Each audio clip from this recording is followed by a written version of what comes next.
معزز سامعین کرام، آپ سے نہایت ہی ادب سے گزارش ہے کہ زندگی میں اللہ تعالیٰ نے جتنی بھی نعمتیں عطا فرمائی، ہر نعمت کا شکریہ ادا کرنے کے ساتھ ساتھ، یعنی جس طرح کی بھی اللہ نے ہمیں نعمت عطا فرمائی اس نعمت کا شکریہ ادا کرنے کے ساتھ ساتھ اس بات کا بھی خاص خیال رکھا جائے اور کثرت کے ساتھ شکریہ ادا کرنا چاہیے کہ اللہ تعالیٰ نے ہمارے دلوں میں حضور علیہ السلام کی محبت کو پیدا فرمایا۔ اللہ رب العزت نے ہمیں کتنی نعمتیں عطا فرمائی، بے شمار نعمتیں عطا فرمائی۔ اگر بندہ صرف اپنے اوپر ہی غور کر لے، انسان اگر اپنے اندر اپنے اوپر غور کر لے تو اللہ رب العزت نے انسان کو جتنی نعمتیں عطا فرمائی اس کے لیے یہی کافی ہے۔ یعنی اس کے مومن ہونے کے لیے اپنے اندر غور کرے کہ اللہ تعالیٰ نے انسان کو چلنے کے لیے پاؤں عطا فرمائے، یہ بھی اللہ رب العزت کی نعمت ہے۔ کام کرنے کے لیے ہاتھ عطا فرمائے، یہ بھی اللہ رب العزت کی نعمت ہے۔ بولنے کے لیے اللہ رب العزت نے زبان عطا فرمائی، یہ بھی اللہ رب العزت کی نعمت ہے۔ دیکھنے کے لیے آنکھیں عطا فرمائی، یہ بھی اللہ رب العزت کی نعمت ہے۔ یعنی اگر بندہ اپنے اوپر تھوڑی سی غور کر لے اور انسان کو پتہ چل جائے کہ اللہ رب العزت نے اتنی نعمتیں عطا فرمائی ہیں، جتنی نعمتیں اللہ رب العزت نے انسان کو عطا فرمائی ہے، اگر بندے کو پتہ چل جائے تو بندہ ساری زندگی اللہ رب العزت کی بارگاہ میں سجدہ ریزی ہوتا رہے۔ لیکن ہم اس بات پر غور نہیں کرتے ہیں، تو گرامی قدر ہر وقت اللہ رب العزت کا شکریہ ادا کرنا چاہیے۔ حضرت سیدنا نوح علیہ السلام، آپ علیہ السلام کی عمر تبلیغ قرآن مجید میں 950 سال بیان فرمائی گئی۔ حضرت نوح علیہ السلام نے جو تبلیغ فرمائی وہ یعنی آپ کی عمر تبلیغ جو ہے وہ 950 سال ہے، اور مفسرین کرام فرماتے ہیں کہ حضرت نوح علیہ السلام کو جو اللہ رب العزت نے زندگی عطا فرمائی اور آپ نے جو تبلیغ کا سفر کیا،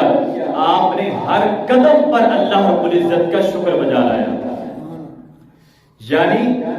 جب بھی آپ قدم اٹھاتے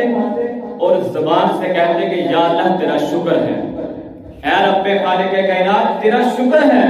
کہ تو نے مجھے چلنا عطا فرمایا، اور اے اللہ پاک تیرا شکر ہے کہ آج پھر میرا قدم جو ہے وہ تیرے دین کی تبلیغ کے لیے اٹھ رہا ہے۔ یعنی ہر قدم کے بدلے میں آپ حساب لگائیں کہ 950 سال آپ کی عمر تبلیغ ہے، تو آپ نے ہر قدم اٹھانے کے بعد اللہ کا شکر ادا کیا ہے۔ تو اس لیے ہمیں ہر وقت اللہ رب العزت کا شکریہ ادا کرنا چاہیے۔ اگر ہم بیمار ہیں تو جو ہم سے زیادہ بیمار ہے اس کو دیکھ کر ہمیں شکریہ ادا کرنا چاہیے۔ اگر آج ہم پریشان ہیں اور جو ہم سے زیادہ پریشان ہے اس کی طرف دیکھ کر ہمیں اللہ کا شکریہ ادا کرنا چاہیے۔ ایک شخص گزرا ہے حضرت موسیٰ علیہ السلام کے دور میں، وہ شخص ایسا تھا کہ اس کو اللہ رب العزت نے اسم اعظم کا جو ہے وہ علم عطا فرمایا تھا۔ اسم اعظم کیا ہے؟ اسم اعظم یہ اللہ کے ناموں میں سے ایک نام ہے، جس کو اسم اعظم کا علم حاصل ہو جائے وہ بندہ جو بھی دعا کرتا ہے اللہ رب العزت فوراً اس کی دعا قبول فرما لیتا ہے۔ اس کو کہتے ہیں اسم اعظم۔ یہ پتہ نہیں اللہ کے ناموں میں سے کون سا نام ہے، اور نصیب والوں کو یہ علم حاصل ہوتا ہے اسم اعظم کا۔ اس بندے کو اللہ رب العزت نے اسم اعظم کا جو تھا وہ علم عطا فرمایا۔ جو بھی لوگ اس کے پاس آتے اپنی فریاد اس کے سامنے رکھتے، اپنی پریشانی اس کے سامنے رکھتے اور عرض کرتے کہ ہمارے لیے اللہ رب العزت سے یہ دعا فرمائیے، وہ بندہ ان کے لیے دعا فرماتا اور فوراً ہی اس کی دعا قبول ہو جاتی۔ یعنی اس کے زبان سے اللہ رب العزت کے لیے دعا کے الفاظ نکلتے ہی تھے، جیسے ہی اس کی زبان سے الفاظ نکلتے اللہ رب العزت فوراً اس کی دعا کو قبول فرما لیا کرتے تھے۔ ایک اصول ہے کہ جب بندہ گہری نیند میں سو رہا ہو، جب بندہ گہری نیند میں سو رہا ہو، اس کو کوئی اچانک اٹھائے تو اس کو اس بندے پر غصہ بڑا آتا ہے، اس کو تب چڑھتی ہے کہ تو نے مجھے اچانک کیوں اٹھایا۔ تو اسی طرح ہمارے بابا جی خادم حسین رضوی رحمۃ اللہ تعالیٰ علیہ نے جب انہوں نے گہری نیند میں سوئے ہوئے مسلمانوں کو بیدار کیا اور انہوں نے یہی فرمایا کہ اٹھو حضور کے دین کی بات کرو، اٹھو حضور کے دین کی بات کرو اور حضور علیہ السلام کے دین کو تخت پر لے کر آؤ۔ پھر جتنے بھی 2 نمبر مولوی تھے، 2 نمبر پیر تھے جو گہری نیند میں سوئے ہوئے تھے، ان کو پھر بابا جی پر غصہ آیا۔ یہ ایک اصول ہے کہ جب بھی بندہ گہری نیند میں سوئے ہوئے کو اٹھاتا ہے تو اس کو اس اٹھانے والے پر غصہ ضرور آتا ہے۔ تو اسی طرح اس بندے کو اللہ رب العزت نے اسم اعظم کا جو تھا وہ علم عطا فرمایا تھا، اور وہ موسیٰ علیہ السلام کا دور تھا، تو موسیٰ علیہ السلام جو تھے وہ اللہ رب العزت کے دین کی طرف لوگوں کو لے کر آتے تھے۔ کچھ لوگ ایسے تھے جو بندے کے پاس آئے اور آ کر کہنے لگے کہ آپ نے نعوذ باللہ موسیٰ علیہ السلام کے خلاف بددعا کر دی ہے۔ کہتے ہیں کہ موسیٰ علیہ السلام جو ہے وہ ہمیں دین اسلام کی طرف لے کر آ رہے ہیں، تو آپ نے یہ کرنا ہے کہ موسیٰ علیہ السلام کے خلاف بددعا کرنی ہے، کیونکہ اس کے پاس اسم اعظم کا علم تھا۔ اب اسم اعظم یہ تو اللہ رب العزت جانتا ہے، اور جو جس کو عطا فرماتا ہے وہ جانتا ہے کہ یہ کیا چیز ہے۔ اسم اعظم کے بارے میں ایک سید اسماعیل شاہ صاحب بخاری رحمۃ اللہ تعالی علیہ کرما شریف والے، ان کے پاس ایک ان کا مرید آیا اور آ کر کہنے لگا کہ حضور میں نے آپ سے ایک بات پوچھنی ہے، تو آپ نے مجھے بات بالکل صحیح بتانی ہے، چھپانا نہیں ہے۔ آپ نے کہا چلے ٹھیک ہے پوچھیں جو کیا بات ہے۔ وہ آ کر بندہ کہنے لگا کہ اسم اعظم کیا ہے۔ حضرت سید اسماعیل شاہ بخاری رحمۃ اللہ تعالی علیہ جو کرما والے ہیں، ان کے بعد جب اس بندے نے کہا کہ آپ بتائیں کہ اسم اعظم کیا ہے، آپ مسکرا کر اور ادب کے ساتھ کہنے لگے کہ صلی اللہ علی حبیبہ محمد وعلیہ وسلم۔ آپ فرمانے لگے کہ اے بندے، حضور علیہ السلام کے درود سے بڑھ کر کون سا اسم اعظم ہو سکتا ہے؟ فرمایا پڑھ بندے تو درود خضری پڑھ، اور جا کر جو بھی دعا اللہ رب العزت سے مانگے گا اللہ تعالیٰ تیری دعا قبول فرمائے گا۔ تو درود خضری بھی اللہ رب العزت نے اتنی پاور رکھی ہوئی ہے، جو بھی بندہ خلوص دل کے ساتھ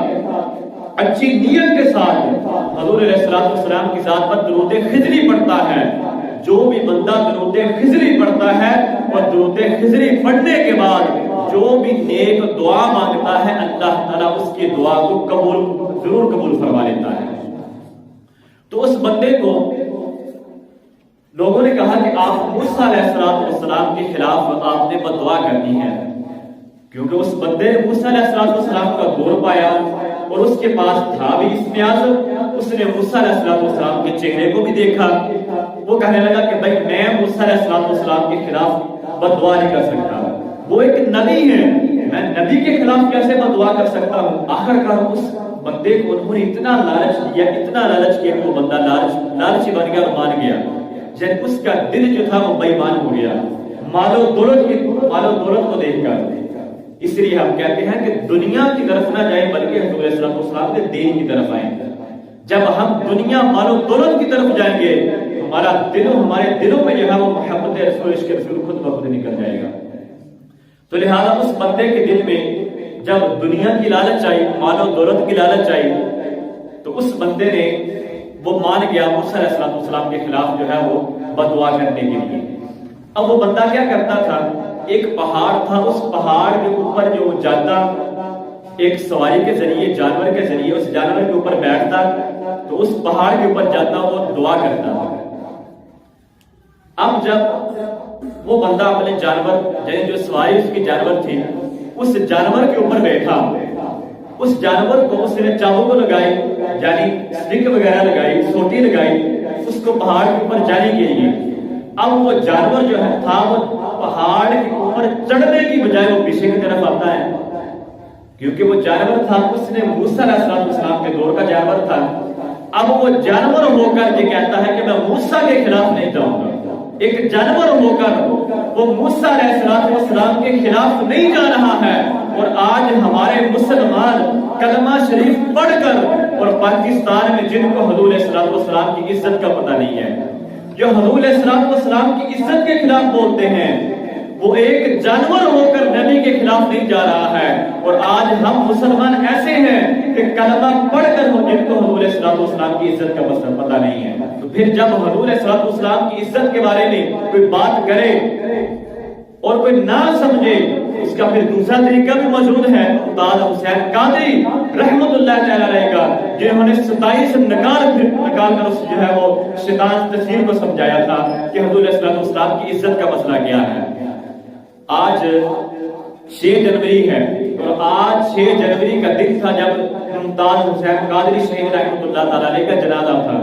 تو ممتاز حسین قادری شہید رحمت اللہ تعالی علیہ آپ فرماتے ہیں کہ میں نے اس سلمان تسیر کو کئی مرتبہ کہا کہ تیرا کام ہی نہیں ہے کہ حضور علیہ السلام کی عزت کے بارے میں تو بات کرے، تو دین کے بارے میں بولے، دین کے خلاف بولے، تیرا کام تو گورنر ہے پاکستان کا، تو اپنا جو ہے حکومت سنبھال، تو اپنی گورنری کر، تیرا کام ہی نہیں ہے دین کے کاموں میں بات کرنے کا۔ لیکن وہ نہیں سمجھا۔ پھر ممتاز قادری کہتے ہیں کہ یہ کیسے ہو سکتا تھا کہ ایک عوام کا پتر اور تھا بھی غوث اعظم کا مرید، اور میرے سامنے سے یہ گستاخ بچ جائے۔ وہ کہتے ہیں پھر ممتاز حسین قادری نے جو ہے وہ سلمان تسیر کو اس کو واسطے جہنم کیا۔ آپ کے والد محترم ممتاز حسین قادری، آپ کے والد محترم فرماتے ہیں کہ مجھے یہ ممتاز قادری نے یہ بات بیان فرمائی۔ ممتاز قادری فرماتے ہیں کہ جب میں سلمان تسیر کو، جو گستاخ رسول تھا، اس کو جب میں گولی مارنے لگا، میرے ذہن میں خیال آیا، میرے دل میں ارادہ ہوا کہ اگر میں اس گستاخ کو گولی ماروں گا، اس کو قتل کر دوں گا، تو پھر جو آس پاس دوسرے گارڈ کھڑے ہیں وہ فوراً مجھے قتل کر دیں گے، کیونکہ اس کے گارڈ تھے، وہ حکومتی بندہ تھا، وہ فوراً مجھے قتل کر دیں گے، کیونکہ ایک بڑا آدمی تھا، گورنر تھا پاکستان کا۔ تو ممتاز کہتے ہیں کہ جب میں اس کی طرف گولی چلانے لگا، تو جب فوراً میرے دل میں یہ خیال آیا کہ اگر میں اس بندے کو، اس شیطان تسیر کو، اس گستاخ رسول کو قتل کروں گا، تو جو دوسرے گارڈ ہیں وہ فوراً مجھے قتل کر دیں گے، پھر دنیا کو کیسے پتا چلے گا کہ اس نے گستاخی کی تھی، اس وجہ سے میں نے اس کو قتل کیا تھا۔ کہتے ہیں کہ جیسے ہی میرے ذہن میں یہ خیال آیا تو فوراً جو ہے وہ داتا صاحب میرے سامنے موجود ہو گئے، اور بابا فرید بھی آ گئے۔ اور یہ کیسے ممکن ہے کہ جب داتا صاحب آئے تو میاں میر جو ہے وہ کیسے نہ آئے، اور جب بابا فرید آئے تو جناب مولانا نظام الدین اولیاء کیسے نہ آئے؟ تو کہتے ہیں کہ سینکڑوں اولیاء کرام، ممتاز قادری فرماتے ہیں کہ سینکڑوں اولیاء کرام میرے سامنے موجود آ گئے اور کہنے لگے ممتاز تو گولی چلا، ہمیں سب کے ہاتھوں کو پکڑا ہوا ہے، تیرا جو ہے وہ تجھے کچھ بھی نہیں کر سکتے ہیں۔ تو کہتے ہیں کہ میں نے پھر اس کو واسطے جہنم کیا۔ تو گرامی قدر ممتاز قادری جو تھے وہ دہشت گرد نہیں تھے۔ ممتاز قادری جب پھانسی کے پھندے کی طرف جا رہا تھا،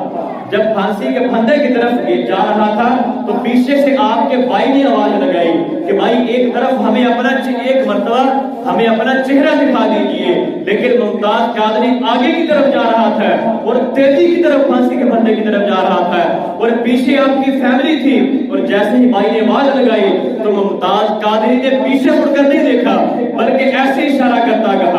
رہا، یعنی آگے کی طرف چلتا رہا اور ایسے اشارہ کرتا رہا۔ بھائی نے کہا کہ شاید کہ بھائیوں کے درمیان آپس میں کوئی جھگڑا ہو جاتا ہے، شاید میرا بھائی مجھ سے ناراض ہو اس لیے میری طرف نہیں دیکھ رہا۔ پھر آپ نے کہا، اپنے والد کو کہا کہ ابا حضور آپ ممتاز قادری کو بلائیں کہ ہمیں ایک مرتبہ چہرہ دکھا دیں، لیکن جب آپ کے والد محترم نے ممتاز قادری کی طرف اشارہ کیا، ان کو بلایا کہ ممتاز قادری ایک مرتبہ ہماری طرف دیکھ، لیکن ممتاز قادری نے باپ نے جب آواز لگائی پھر بھی نہیں دیکھا اور ایسے اشارہ کرتا گیا۔ پھر آپ کی بہنوں نے آواز لگائی۔ آج اگر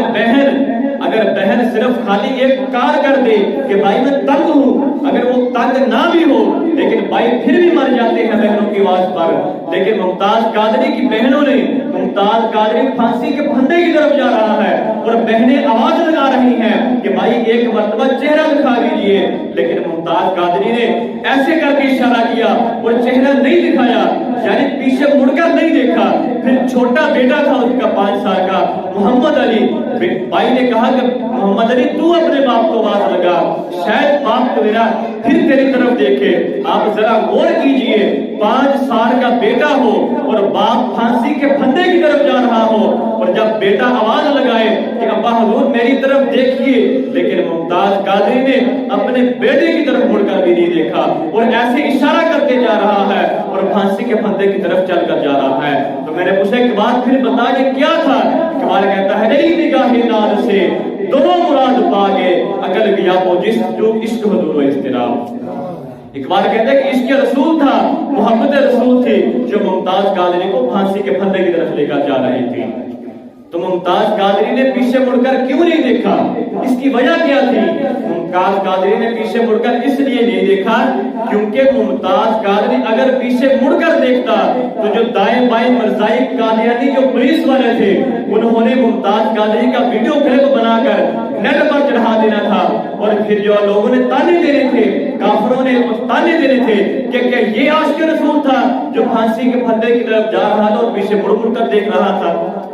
پیچھے مڑ کر دیکھ رہا تھا، کیا یہ عاشق رسول تھا؟ کیونکہ جب ممتاز کو پھانسی کے پھندے کی طرف لے کر جا رہا تھا تو اس کے دائیں بائیں طرف جو پولیس والے تھے وہ مرزائی لگا دیے ہوئے تھے، مسلمان پولیس والوں کو ہٹا دیا تھا، اس لیے کہ کیونکہ اگر مسلمان پولیس والے ہوتے تو ان کے دل جو ہے وہ نرم ہو جانے تھے، ان کے دل یہ نہیں برداشت کرنا تھا کہ ایک عاشق رسول کو ہم پھانسی کے پھندے کی طرف لے کر جا رہے ہیں۔ تو جب ممتاز قادری کو پھانسی کے پھندے کی طرف لے جایا گیا تو انہوں نے پیچھے مڑ کر ایک مرتبہ ہی نہیں دیکھا کہ تاکہ لوگ یہ نہ کہیں کہ عاشق رسول تھا اور پیچھے مڑ مڑ کر دیکھتا تھا، اس لیے ممتاز قادری نے پیچھے مڑ کر نہیں دیکھا۔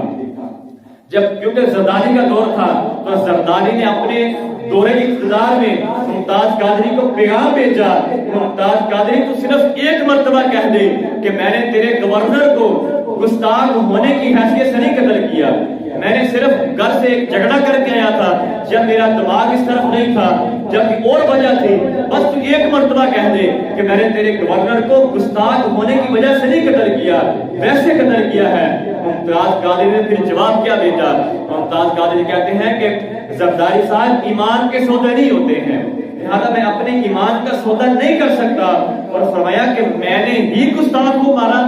ممتاز قادری کا جملہ کیا تھا کہ میں نے ہی گستاخ کو مارا اور اس کو گستاخ سمجھ کر قتل کیا ہے، اس کو گستاخ سمجھ کر ہی قتل کیا ہے۔ تو گرامی قدر، جب بندے موسیٰ علیہ السلام کے جب اس بندے کے پاس موسیٰ علیہ السلام کے خلاف بددعا کے لیے گئے، کیونکہ ہماری بات چل رہی تھی اس اسم اعظم والے بندے کے نام سے، تو جس کو اللہ رب العزت نے اسم اعظم کا جو ہے وہ علم عطا فرمایا تھا، جب وہ بندہ پہاڑ کے اوپر چڑھا اور موسیٰ علیہ السلام کے خلاف نعوذ باللہ بددعا کرنے لگا، کیونکہ لوگوں نے کہا ہوا تھا، اب اس کا ایمان بھی جو تھا وہ ختم ہو چکا تھا، جب وہ موسیٰ علیہ السلام کے خلاف بددعا کرنے کے لیے ہاتھ اٹھائے اور زبان حال سے موسیٰ علیہ السلام کے خلاف بددعا کرتا ہے، لیکن بددعا نکلتی ہے قوم کے خلاف، پوری قوم کے خلاف بددعا نکلتی ہے۔ لوگ کہتے ہیں کہ بھائی تمہیں کیا ہو گیا ہے، ہم نے تو تمہیں یہ کہا تھا کہ تم نے موسیٰ علیہ السلام کے خلاف بددعا کرنی ہے، لیکن تو پوری ہم کے لیے بددعا کر رہا ہے، ہمارے لیے بددعا کر رہا ہے۔ وہ کہتا ہے کہ میں مجبور ہوں، میں زبان سے موسیٰ علیہ السلام کے خلاف بددعا کرتا ہوں، لیکن میری زبان آپ لوگوں کے خلاف چل رہی ہے، میری زبان آپ لوگوں کے خلاف چل رہی ہے۔ پھر اس کی بددعائیں لوگوں کے خلاف نکلی جو موسیٰ علیہ السلام کے خلاف بددعا کرنا چاہتے تھے۔ تو اس واقعے کا بیان کرنے کا مقصد یہ تھا کہ اس بندے کو اللہ رب العزت نے اسم اعظم کا علم عطا فرمایا، یعنی اتنی بڑی نعمت اللہ رب العزت نے اس بندے کو عطا فرمائی، لیکن مفسرین کرام فرماتے ہیں کہ اتنی بڑی نعمت ملنے کے باوجود اس بندے نے ساری زندگی اللہ رب العزت کا شکر ادا نہیں کیا، اس بندے نے اللہ رب العزت کا شکر ادا نہیں کیا تھا، اس وجہ سے وہ بندہ وہ بھی رگڑا گیا۔ تو لہذا ہر حال میں، ہر صورت میں اللہ رب العزت کا شکریہ ادا کرنا چاہیے۔ شیخ سعدی رحمۃ اللہ علیہ فرماتے ہیں کہ ایک دن میں مسجد سے نماز پڑھنے کے بعد جب باہر گیا تو دیکھا کہ میری چپل جو تھی وہ کسی نے اٹھا لی، میرا جوتا جو ہے وہ کسی نے اٹھا لیا۔ کہتا ہے کہ میرے ذہن میں فوراً میرے دل میں خیال آیا کہ یا اللہ یہ کیسے لوگ ہیں کہ جو مسجد سے بھی جوتا اٹھا لیتے ہیں۔ کہتے ہیں کہ جیسے ہی میرے ذہن میں یہ خیال آیا، میں سوچ رہا تھا تو میں نے باہر دیکھا کہ ایک بندہ دونوں پاؤں سے مضبوط تھا، جس کے دونوں پاؤں موجود نہیں تھے۔ تو کہتے ہیں کہ میں نے فوراً اللہ رب العزت کا شکر ادا کیا کہ یا اللہ تیرا شکر ہے کہ تو نے مجھے پاؤں کے عطا فرمائے، تو نے مجھے پاؤں کو عطا فرمائے کہ ایک بندہ وہ بھی ہے جس کے پاس دونوں پاؤں بھی موجود نہیں ہے۔ تو گرامی قدر ہر حال میں اللہ رب العزت کا شکریہ ادا کرنا چاہیے، اللہ رب العزت کا شکریہ ادا کرنا چاہیے کہ اللہ تعالیٰ نے ہمیں اپنے حبیب کی غلامی عطا فرمائی اور ہمیں اپنے حبیب علیہ السلام کے عزت اور نموز کے لیے بولنا عطا فرمایا۔ تو ہر حال میں، ہر صورت میں اور اللہ رب العزت کی ہر نعمت کا جو ہے وہ شکریہ ادا کرنا چاہیے۔ اور باقی رہ گئی بات گناہوں کی، اللہ رب العزت نے ہر گناہ کی معافی رکھی ہے۔ شرک کتنا بڑا گناہ ہے، اللہ رب العزت نے اس کی بھی معافی رکھی ہے، زنا کی معافی بھی ہے، جو ہے وہ زانی، کبابی، شرابی بھی کی معافی ہے۔ کیا معافی ہے؟ اگر زانی ہے تو اس کو حد لگائی جائے گی، اس کی معافی ہو جائے گی، اس کی حد لگانا ہی اس کی معافی ہے، یعنی اس کو سزا دے دینا یہ اس کی معافی ہے۔ اللہ رب العزت نے شرک جیسے گناہ کی اگر معافی رکھی ہے تو فرمایا کہ حضور علیہ السلام کے جو بندہ بے ادبی کرتا ہے اس کی معافی نہیں ہے، حضور علیہ السلام کے گستاخ کی معافی بالکل بھی نہیں ہے، ہر گناہ کی معافی ہے، لیکن حضور علیہ السلام کی جو بے ادبی کرتا ہے اس کی معافی نہیں ہے۔ اس کی وجہ یہی ہے، اگر اس کی بھی معافی رکھی ہوتی تو پھر لوگ گستاخی کر کے معافی مانگ لیتے۔ اس لیے فرمایا کہ حضور آپ کے گستاخ کی بالکل بھی نہیں معافی ہے، بلکہ ہر گناہ کی معافی ہے۔ فرمایا کہ حضور علیہ السلام سے اگر بات کرنی ہے، یعنی آپ کی بات کا لیول یہ ہو اور حضور علیہ السلام کی آواز یہ ہے اور آپ کی آواز حضور کی آواز کے برابر بھی نہ ہو، اونچا تو دور کی بات، حضور علیہ السلام کی آواز کے برابر بھی نہ ہو، اگر برابر ہو گئی تو پھر کیا ہے؟ اگر حضور علیہ السلام کی آواز کے برابر آپ کی آواز ہو گئی تو پھر کیا ہوگا؟ فرمایا ان تحبط اعمالکم، فرمایا پہلے دن سے لے کر اس دن تک میں تمہارے ساری نمازیں جو تم نے پڑھی تھی وہ تمہاری نمازیں ضائع کر دوں گا، تمہارے سارے اعمال جو اللہ رب العزت برباد کر دے گا اس کو ضائع کر دے گا اگر تم نے ایک جو ہے وہ حضور علیہ السلام کی آواز کے برابر بھی آواز لے کر آئے۔ ان تحبط اعمالکم، قرآن مجید میں فرمایا کہ تمہارے سارے اعمال جو ہے وہ اس کو میں ضائع کر دوں گا۔ بخاری مسلم شریف کی حدیث بارگاہ ہے، حضرت ابوبکر صدیق رضی اللہ تعالیٰ عنہ، آپ رضی اللہ تعالیٰ عنہ جب حضور علیہ السلام سے ساتھ گفتگو کرتے، آپ کا انداز کیا تھا؟ آپ اپنے ناک کے اوپر ہاتھ رکھ دیتے، اپنے ناک کے اوپر ہاتھ رکھتے، پھر حضور علیہ السلام سے گفتگو فرماتے، یعنی اس قدر سیدنا ابوبکر صدیق رضی اللہ تعالیٰ عنہ حضور علیہ السلام کے ساتھ بات کرتے ہوئے لحاظ کرتے۔ اور ایک روایت میں ملتا ہے کہ سیدنا ابوبکر صدیق رضی اللہ تعالیٰ عنہ جب گفتگو کرتے، جب بات کرتے تو صرف یعنی حضور کے سامنے جب بات کرتے تو صرف آپ کے ہونٹ ہلتے، آواز نہیں آتی، تو صحابہ کرام آپ کے ہونٹوں کے ذریعے پہچان جاتے تھے کہ ابوبکر یہ بات کر رہے ہیں، یعنی اس قدر خیال رکھا کرتے تھے۔ کیوں اس لیے کیا کرتے تھے؟ مسئلہ کیا تھا؟ فرمایا کہ حضور اگر میں گھر سے کوئی ایسی چیز کھا کر آیا ہوگا کہ جو میرے منہ سے جو بدبو آئے گی، جو ہے وہ آئے گی، اسمیل آئے گی، جو آپ وہ ایسی سمل ہو کہ آپ کی طبیعت کے موافق نہ ہو، اس لیے اس قدر جو ہے ابوبکر صدیق رضی اللہ تعالیٰ عنہ جو تھے حضور علیہ السلام سے بات بھی کرتے تو اپنے منہ کے آگے ہاتھ رکھ دیا کرتے تھے۔ تو جمادی الثانی جو ہے مہینہ ہے وہ سجدہ 22 جمادی الثانی